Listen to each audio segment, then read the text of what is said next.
Bersabar. Tetap waspada. Musuh terlihat. Maju, maju, maju.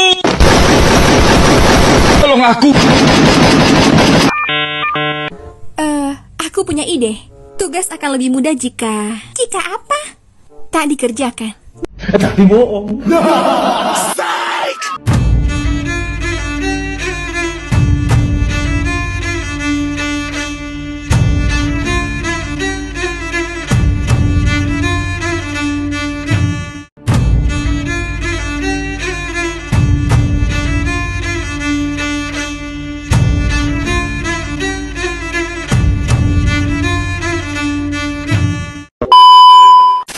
Assalamualaikum warahmatullahi wabarakatuh. Perkenalkan, kami dari kelompok 2 yang beranggotakan saya sendiri Muhammad Ihsan Farizki, Muhammad Fadil, Muhammad Taufal Altof, dan Ahmad Burhanuddin. Pada video kali ini, kami akan menjelaskan tentang materi kami yang berjudul Ekonomi Tertutup Tanpa Kebijakan Pemerintah. Ekonomi tertutup tanpa kebijakan pemerintah. Secara teoritis, ekonomi terdapat menjadi 3 macam, yaitu yang pertama, ekonomi 2 sektor atau yang biasa disebut dengan ekonomi tertutup tanpa kebijakan pemerintah. Yang kedua, ekonomi 3 sektor atau yang bisa disebut dengan ekonomi dengan kebijakan pemerintah. Dan yang ketiga, ekonomi 4 sektor, yaitu ekonomi terbuka.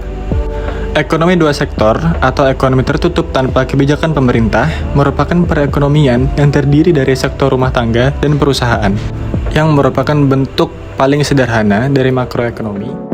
Baik, mari kita simak diagram alir atau mekanisme perekonomian 2 sektor. Jadi dari gambar ini, terlihat bahwa rumah tangga konsumen adalah sebagai pemilik faktor-faktor produksi berupa tanah, tenaga kerja, modal. Kemudian, penawaran faktor produksi oleh rumah tangga ini akan bertemu dengan permintaan faktor produksi oleh perusahaan. Jadi interaksi ini terjadi di pasar faktor produksi, sedangkan di pasar barang terjadi interaksi antara perusahaan sebagai penghasil barang dan jasa dengan konsumen sebagai pengguna barang dan jasa. Sehingga terjadi hubungan yang saling menguntungkan antara rumah tangga produksi dan juga rumah tangga konsumsi. Dalam diagram juga terlihat arus aliran uang dari dan ke rumah tangga konsumen menerima upah atas sewa bunga, dan keuntungan dari perusahaan sebagai balas jasa atas penyerahkan faktor produksi. Kemudian sebaliknya, perusahaan menerima uang pembayaran atas barang dan jasa yang sudah dibeli. Baik, selanjutnya yaitu aliran pendapatan dalam perekonomian 2 sektor. Jadi yang pertama, perusahaan menggunakan faktor-faktor produksi yang dimiliki oleh rumah tangga. Yang kedua, sebagian pendapatan yang diterima rumah tangga akan digunakan untuk dikonsumsi, yaitu membeli barang dan jasa yang dihasilkan oleh sektor perusahaan. Kemudian yang ketiga, sisa pendapatan rumah tangga yang tidak digunakan untuk konsumsi akan ditabung dalam institusi-institusi keuangan. Kemudian yang keempat, pengusaha yang ingin melakukan investasi akan meminjam tabungan rumah tangga yang dikumpulkannya oleh institusi-institusi keuangan. Selanjutnya yaitu hubungan antara konsumsi dan juga pendapatan. Mari kita simak tabel berikut. Jadi, pada pendapatan yang rendah, rumah tangga menoreh tabungan. Pada waktu pendapatan disposable adalah 0, pengeluaran konsumsi adalah 125.000 ini, berarti rumah tangga harus menggunakan harta atau tabungan masa lalu untuk membiayai pengeluaran konsumsinya. Kemudian kenaikan pendapatan menaikkan pengeluaran konsumsi. Biasanya, pertambahan pendapatan adalah lebih tinggi daripada pertambahan konsumsi. Ketika pengeluaran dan pendapatan sama atau seimbang, berarti di sini adalah tabungannya 0. Pada pendapatan yang tinggi, rumah tangga akan menabung. Pertambahan pendapatan selalu lebih besar daripada pertumbuhan konsumsi. Maka pada akhirnya rumah tangga tidak akan mengorek tabungannya lagi, justru ia akan menabung sebagian dari pendapatannya. Ketika pendapatan naik, maka konsumsi juga naik. Tetapi tidak sebanyak kenaikan dari pendapatan.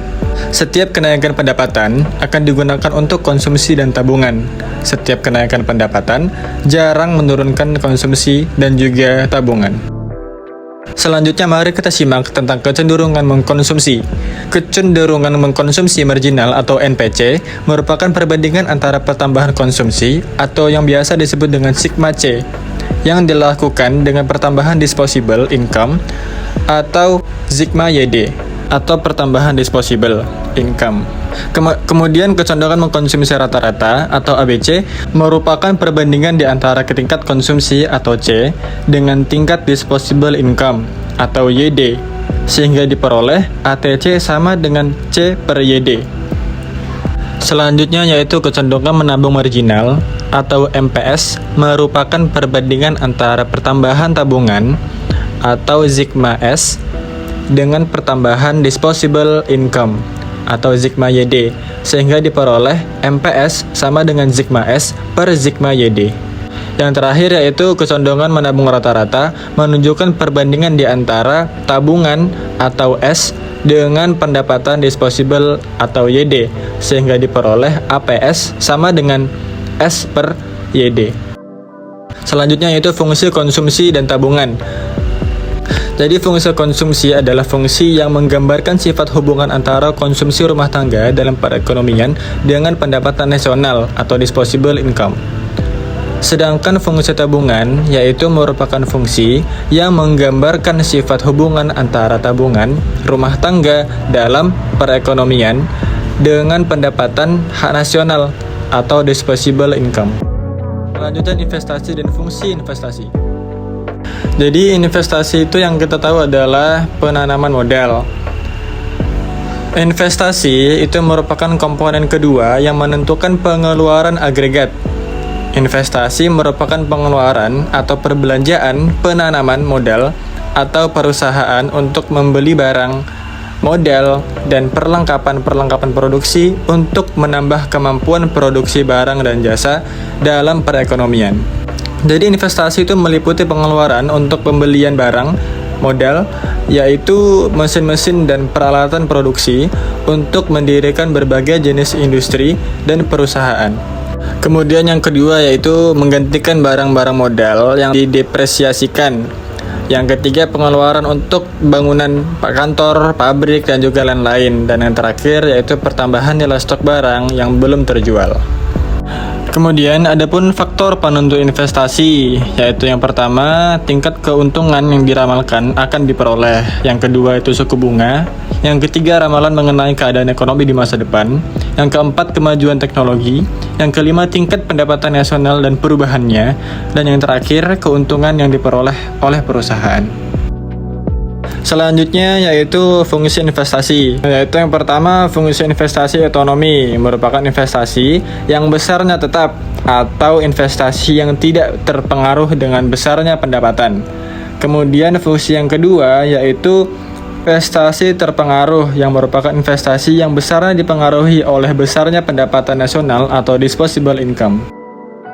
Jadi dalam perekonomian dua sektor, keseimbangan perekonomian suatu negara akan tercapai apabila pendapatan nasional sama dengan konsumsi dan juga investasi.